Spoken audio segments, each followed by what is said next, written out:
hopes of finding the medieval house and now resting with Phil in the courtyard. He's found evidence for a big stone building which seems to have been pulled down in the early Tudor period.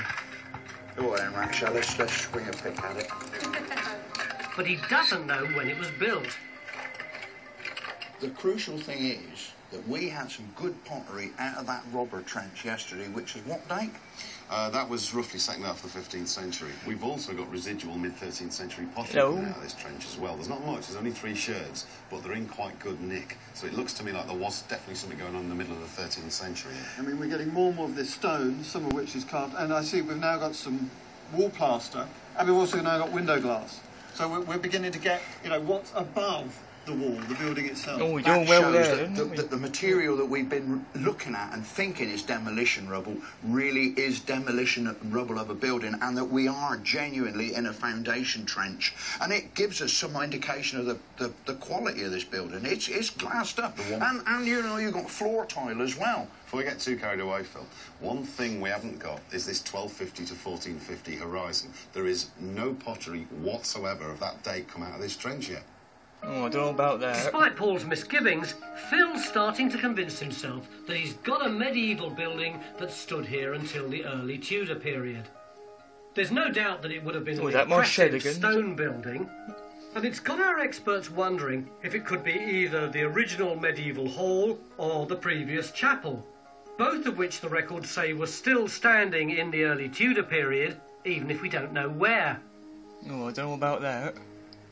I've got chapel, and there's an old chapel, a previous chapel. Hall is a previous hall. But Helen's come across a reference to renovation work on the old medieval hall, which she thinks might be an important clue. Oh God, that's a scary-looking creature. This hall was put on the same footprint as the previous hall because in the documents it says that in 1492 some members of Lincoln's Inn are fined for pulling down the timbers of the old hall, and that's when this one has already been built.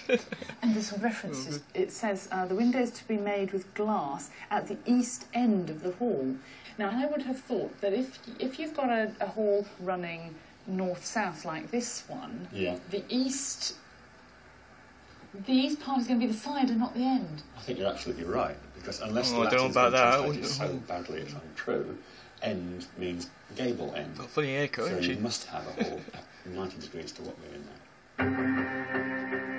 If Helen's right, then the medieval hall would have stood at a right angle to the current one, just like Phil's wall, which means it could be right underneath where we're digging. And with the prospect of the medieval hall dangling before our eyes, suddenly it feels like Bishop Ralph's palace is almost within our grasp. It's just up to Phil to find it. Hello. Sounds like. Over in the fields, our little sideshow has just got a lot bigger. Headley's still hunting for Saxons and opened up a new trench altogether. He's also doubled the size of the existing trench, where yesterday Matt found some 17th century post holes. We think they might have been used to put up tents to look after the refugees from the Great Fire of London in 1666. Yeah, I mean, it's all good post-medieval stuff. Is that the sort of thing you expect to find in London? And we're also beginning to wonder whether some of our finds might be what they left behind. This is the first time, if it is, that we've got evidence for the poor people that were driven out. So do the finds work for that? I think you can certainly make a case for it. I mean, most of the stuff you've got is the common post-medieval types for London, sort of 1550 to 1700. But the 2 bits you've got in here, I think, make a pretty good case. You've got a nice bit of tin-glazed earthenware. I mean, that's certainly 17th century. But I think the clincher is this. I don't know, I saw that. I've seen that in Argos. Somewhere about. Now, they started making these about 1640, 1650. It's on sale £9.99. Now, like anything, when something new comes along, it's quite rare to start off with, then it gets much more common as time goes on.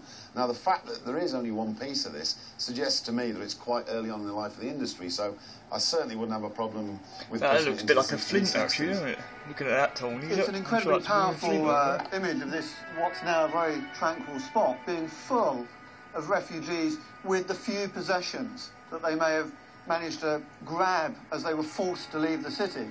And these might actually be some of them. Obviously, it's really, really difficult to sort of pin down such a short-lived event archaeologically, but it would certainly fit the picture, yeah.